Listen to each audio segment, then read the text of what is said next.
بالسلامة. والله الحمد لله، بحمد ربنا برضك، بقول الحمد لله.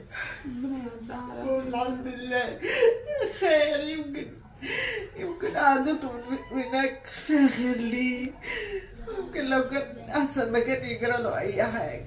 أنا بحمد ربنا وبشكر ربنا على كل حاجة، وبقول الحمد لله، وربنا يفك كربه يا رب، هو وشريف واصحابه، ويفك كرب كل المكروبين يا رب، يكفيهم شر الوحش يا رب. دارهم يا حبايبي. السلام عليكم ورحمة الله وبركاته. عاملين ايه يا احلى اخوات واحلى متابعين؟ منوريني ومشرفيني في قناة ترند جديد. حقيقي والله ما قادرة اتكلم. جمهورية احمد وامل حالة كده من الحزن والكسرة والضعف وقلة الحيلة. دايما بقول لكم ادعوا لاحمد، حالتهم تصعب على الكافر. ولد على 3 بنات بيعمل مقلب داخل السجن. مين الغلط مين الصح محدش يعرف. وزي ما قلت لكم في الفيديو اللي فات، موقف احمد صعب جدا، ولما ترفض الاستئناف ماما فادية شايله الهم وبتقول ابني خلاص راح في الحديد، لانه كده هتتحول الى جلسة، والجلسة دي المفروض يوم الاربع هيتحكم عليه او يطلع براءة. ان شاء الله باذن الله يطلع براءة. عايزين من كل متابعيني وحبايبي واخواتي يدعوا لاحمد ونسنده، وان شاء الله باذن الله يطلع على خير. وزي طبعا ما شفتوا ان ماما فادية بتتحزن في عبد الله لانه هو اللي هيج عليه الدنيا كلها. خرجت اسماء عن صمتها وكانت بتعاتب المتابعين، بتقول لهم انتوا بتعاتبوني علشان ما جبتش سيره شريف. اقسم بالله شريف ما كان يعرف ان احمد عامل مقلب، ولا كان يعرف اي حاجه، واتخذ في الرجلين. كل المتابعين بتلومها عشان ما بتجيبش سيره شريف في الفيديوهات.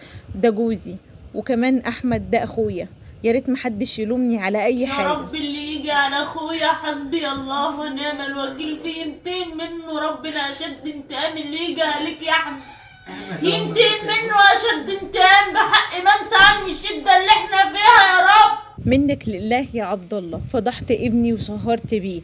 دايما بتقول ان ابني نصب عليك. هم 3000 جنيه اللي انت اديتهم له دول ما يجيبوش حق البنزين. قطع لسانك بحق ما انت عارفني على كل كلمة وحشة قلتها بجد.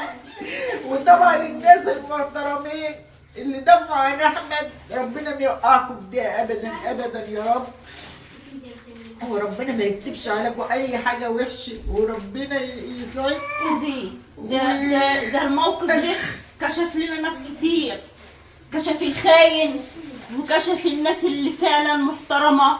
وكانت اسماء بتوجه رسالة عتاب للمتابعين، بتقول لهم اخويا عمل ايه؟ اخويا عمل مقلب، ليه يحصل فيه كل ده؟ ليه يتحبس؟ ليه يتحكم عليه؟ ليه كل ده يا ناس؟ وكانت بتعيط، دموع غالية علينا يا اسماء. ربنا يصبرك ويخرج لك جوزك واخوك وكل حبايبك يا رب. ربنا يفك ضيقتكم بجد. من زعلي مش عارفة اتكلم. فيديو مؤثر جدا ودموعهم غالية. تعالوا بينا كده نشوف هو عمل ايه يا احمد؟ عمل ايه يا احمد؟ الحمد لله. ها؟ عمل ايه؟ والناس اللي تقول لي انت ما بتجيبيش سيره شريف ليه؟ مين اللي قال لك يا شريف جوزي واحمد اخويا واصحابه اغلى منهم والله. ربنا هو اللي احمد كان قلبه حاسس انه مش هيخرج، وكان بيقول لي امل هاتيلي هدومي وهاتيلي حاجتي. قلبه حاسس انه مش هيشوف بنته، قلبه حاسس انه مش هيخرج وهيكمل 15 يوم. هسيبكم بقى في رعايه الله وكملوا الفيديو. دلوقتي يقول لي هاتيلي هدوم ومعرفش ايه وانت هتطلعي. فلما رحت له الزيارة كان مبسوط أوي إن احنا طلعنا واقفين برا وبنكلمه. فبالله عليك غيابه وحش أوي وغيابه صعب أوي. هو ما عملش جريمه احمد يا جماعه، ما عملش جريمه. احمد عمل مقلب يتعمل في كده؟ ما كل الدنيا بتعمل كده، هو عمل ايه؟ أول مرة يغيب عني كده، أول مرة يقعد أكتر من وشريف اللي ما يعرفش حاجه عن حاجه دي اتاخد ليه برضه؟ يعني انا عايز اعرف يعني. بنقول الحمد لله وقدر الله ما شاء فعل، وربنا يعدها على خير إن شاء الله. ربنا ينجيه من اي شر يتلاقاه في الدنيا.